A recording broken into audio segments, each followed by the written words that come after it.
هغه ورځ کور نه راووتم، یو سړی ولاړ دی دا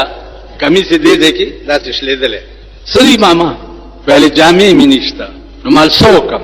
ویل دا ستا جامې مې ډېرې خوښې. سړی هم غټ و، دا ستا جامې مې ډېرې خوښې. مال ښه؟ ویل یو. بس کور ته ننوتم او 2 جوړې مې ورته دا خپلې راواغستې او وله مې ورکړې، داسې مې وکتې. مال یو ځل یا 2 ځل به وینځلی شوي، معافي راته کوه، پوره نوې نه دي. ویل معافي څه کوې، زما دا تندی سب. ویل نن نه زه بجلیګر ملا شم او په یو منډه لاړم. پرون مې چې ولیدو نو اغوستې وې، نو زه یې لرې نه ولیدم، نو ویې خندل. نو ما ته ویې چې مبارک شه. ایمان خو دې ته وایي چې د خولې نه روباسي او بل ته یې ورکړي. د خولې نه مونږ د خولې نه بس ته د جمعې په شپه زما جومات ته راشه چې دا فاتحه راغلي او زه ورته ناست یم او ته ووایې چې زه وږیم چې لس خښتې دې ولم که نه. عزیزانو داسې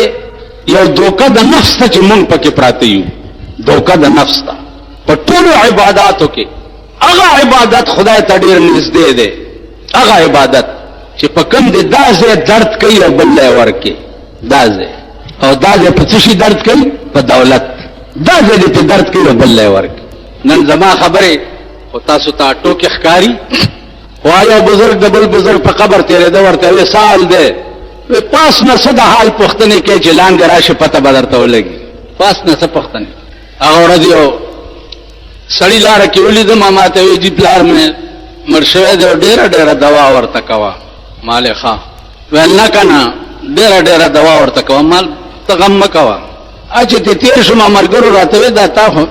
مال د ده د پلار ټول عمر په سود کې تېر و، ټول عمر په سود به یې پیسې ورکولې،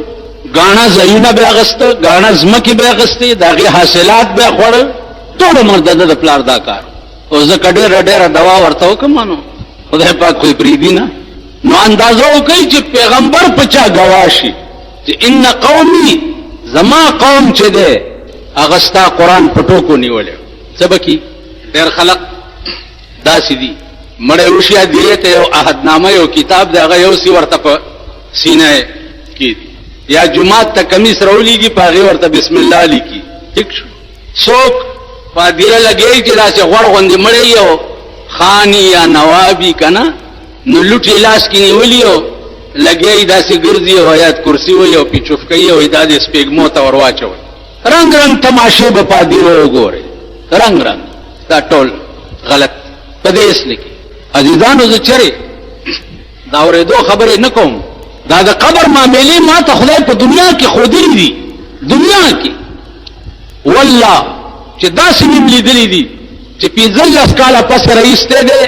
او د لمبا پرخې همغسې په ګیره کې نښتې وې، داسې ثابت و. د هغه کار څه و؟ د هغه کار دا و چې په دې پېښور کې د هغه نه دولتمند سړی نه و.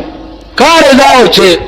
ښي او ګس طرف ته به د بوجو کې پیسې پرتې وې، نو چې هر قسم غریب به راغی موټی به یې ډکول او ورکول او به یې شمارلې به نه، ټول دولت یې داسې خرچ کړی. نن دولتمندو ته وګوره، دنیادارو ته وګوره. سال زه روزانه په دې خپل علاقه کې چې چېرته زه اوسېږم، روزانه د دې جومات او د دې نورو جوماتونو چڼي راغواړم او یو نوری ترې خورم چې قسم مې په ځای دا په بازار کې دا چولو والا نه وي، دغه چولو والا چولې ورته په کاسه کې اچولي، خوروا پکې نه وي چېرته کاسه کې. نو بله ورځ مې طالبان چې وکتل نو چولې مې یو خبره را یاده شوه. یو ملا له یو ورځ چا چکه راوړه، چې چکه یې راوړه نو جنۍ ته ملا وویل چې تاسو خو چېرې وظیفه هم نه ورکوئ، دا ماسته دې نن څنګه راوړه؟ ویل استاد دا بیګا کټوای پیشو جوټه کړې وه، نو مور مې وایي چې تویول یې مه ملا له یوسئ. دې ملیانو نه ته تمه کوې چې راشي د پلار مې مړ دی ورپسې دوا وکړي، مړه خدای راستي کوي وکړو. نو ملا هغه کټوای په ځمکه وویشته. نو جنۍ په ژړا شوه، ویل ولې جاړې؟ خو بس یا خوړلې او یا توی کړې.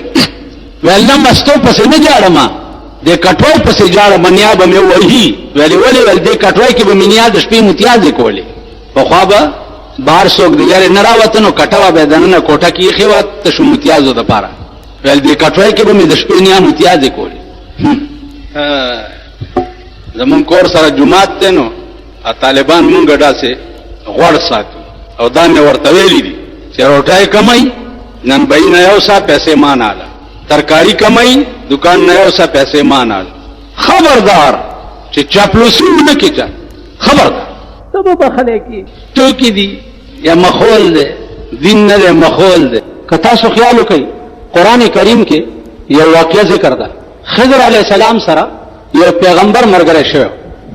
هغه ورته وایي چې دا چل دی چې ستا ما سره وخت تېرېده به ګراني زه به داسې کارونه کوم چې هغه ستا علم به هغه نه مني ما سره به جګړه کوي هغه ورته ویل ګزاره به کوو څنګه دی 14مې سپارې آیات قال الم اقل لك انك لن تستطيع معي صبرا دا آیاتونه د سر نه ووایه پاسه نه بس ټیک دا 14مې سپارې سر دی 14مې سپارې د سر آیاتونه بیا وګورئ زه یو ټکی پکې خپل مطلب د پاره وایم دا کوم پیغمبرو چې خضر علیه السلام سره ملګری شو موسی علیه السلام خیای نو خضر علیه السلام ته وی چې دا چل دی چې گزاره وکړو یو دوه لکانو لوبې کولې او خضر علیه السلام یو الک راونی و مړی موسی علیه السلام ورته وی چې دا څه نو دی ورته وی چې قال الم اقل لك انك لن تستطيع معي صبرا ما ته ویل موسی علیه السلام ورته فرمایل چې انی نسیتو ایر شما خیر ده بیا وغږ نکو بیا یو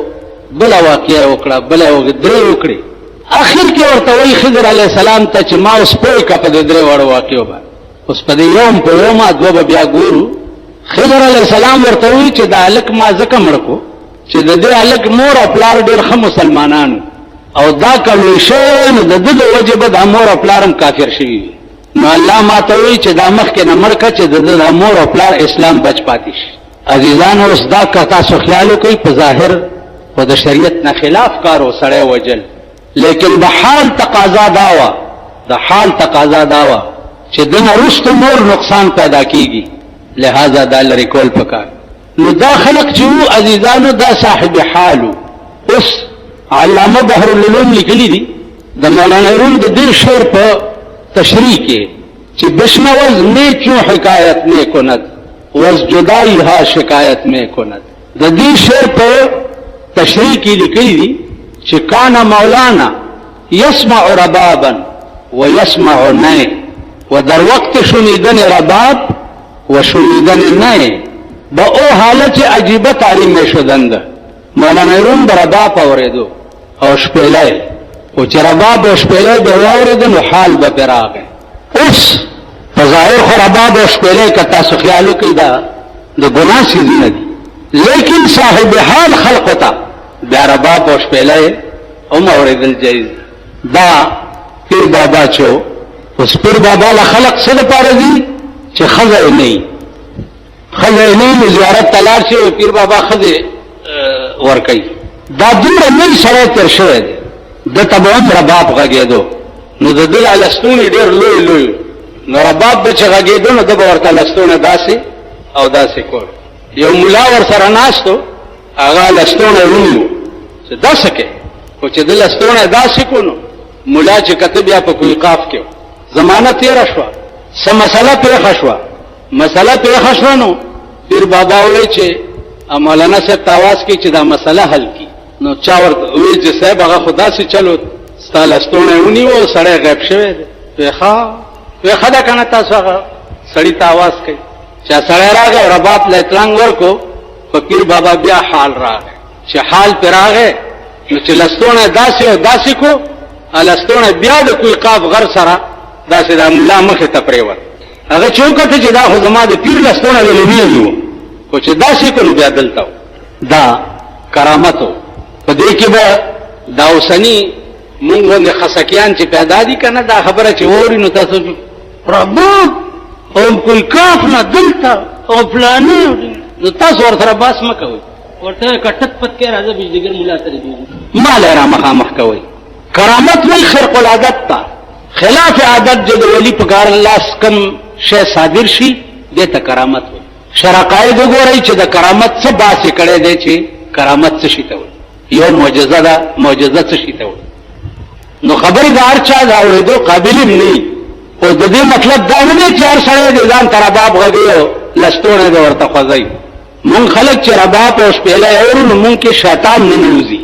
دا اولیاء الله صاحب حال خلق د پاره دي تاو ما د پاره نه دي بیا دا د صاحب دل خلق د پاره دي ځکه شیخ سادی صاحب وایي چې ګر تو څنګه خار مرمر شوي ګر تو څنګه خار مرمر شوي چوب صاحب بالوسی گوهر شوي کته د سارا کاڼه د بیابان کاڼه خو چې صاحب دل ته ورسي نو گوهر بدنه جوړ شي ملغلره بدرنه جوړ شي که پیغمبر ته خدای وایي مولا سي او بیا زمونږ د زماني مولا دله ته قرآن ورکړه چې دا تا جنازه وکړه دا تا د خدای ته جرګه وکړه چې دې خدای وبخي ته قرآن ورکړه دله یا د جمعې په شپه د فاتحه جمعات ته راوړې طالبان یې وخوري او دغه یې کړي ته دوی له قسم ورکړه چې د مړي پسې دړنه دوا وکړه لاړو غرق شو خدای دې کور وران کړي پیغمبر ته خدای وایي چې ځان مه ستړی کوه ان تستغفر لهم 70 مره کتا او یا کرته دې سړي د پاره مانه بخنه وغواړي په خپل ذات مې دې قسمی کوي پرېدم نه یو ډېر د خطرناک آیات د پیغمبر قوم ته چې شپه ورځ په پیغمبر سترګې لګې دي او د پیغمبر په مجلس کې بناستو او جبريل راغی او وی چې فمن يكفر بعد منكم فإني أعذبه عذابا لا أعذبه أحدا من العالمين کدینا پسم رانه وکړو دسه عذاب بدر کم چې په خپل خدای کې میچاله نه ورکړي دینا خطرناک آیات په قران کې بل نشتا دسه عذاب بدر کم چې په خپل خدای کې میچاله نه ورکړي عزیزان هر وخت د خدای نه یریږي نن ټول ملک وګوره د خدای د قهر په لپیټ کې دی پنډای وګوره بارانونو بیړه تبا کړه پنجاب وګوره آینده به سبزی او غلې او میوه ټول تبا شو هزاره وګوره دویم ځل دی چې په تندر راغورځيږي 50 پکې پرونه مړ دي باران لاسکه ور سره داسې قهر راغورځي چې ثابت غر او چت کې په قوم ورول غر د دې غرونو متعلق خدای ته خدای ویلي دي کنه القارعه ما القارعه وما ادراك ما القارعه يوم يكون الناس كالفراش المبثوث دا بني ادم به د ملخانو غوندې والوزي وتكون الجبال كالعهن المنفوش او دا غرونه به وګورئ چې د ډنډ څلې وړای په شانې به پاسمان کې د پاغوندو غوندې والوزي هغه نظارې درته قدرت په دنیا کې هم ښایي خو تاسو پوهېږئ نه هغه نظارې درته قدرت ښایي د غر یو غونډس کې په شان کاڼی راوچت کي او خلکو یې راوغورځي اوس په اسمان کې غر کم ځای دی د ورلګي او د پړق پړق نه درته تندر جوړ شي در باندې راوغورځي او تباه دي خدای ته رجوع شئ خدای ته په خدای قسم چې عمر له بجاړئ عمر له د نوح علیه السلام قوم به درنه جوړي چې د کشتۍ جوړول او قوم به پورې خندل نو خدای ته وایي چې یا الله دوی خو ما پورې خاندي ول ورته ووایه چې فلیضحکوا قلیلا وليبکوا کثیرا لږ دې وخاندئ بیا به ډېر جاړئ داسې به جاړئ چې عمر له به هم جړا سوکر کولی نه شي بخلی کېږي به حضرت علی او بی بی فاطمه چې روژه یې نیولې وه او روژه ماتې ورته مخې ته پروت دی بار چې آواز وکړو چې دوه کسۍ یو دواړه اوږي یو ډېر سخته ټول روژه ماتې اوچت کو بار یې وړو هغه ته یې ورکړ 3 ورځې روژه نیولې وه او 3 ورځې ورسره دا چلو شو 3 شپې او 3 ورځې ښځه او خاوند دواړه نهر دي قرآن راغی یوفون بالنذر ویخافون یوما کان شره مستطیرا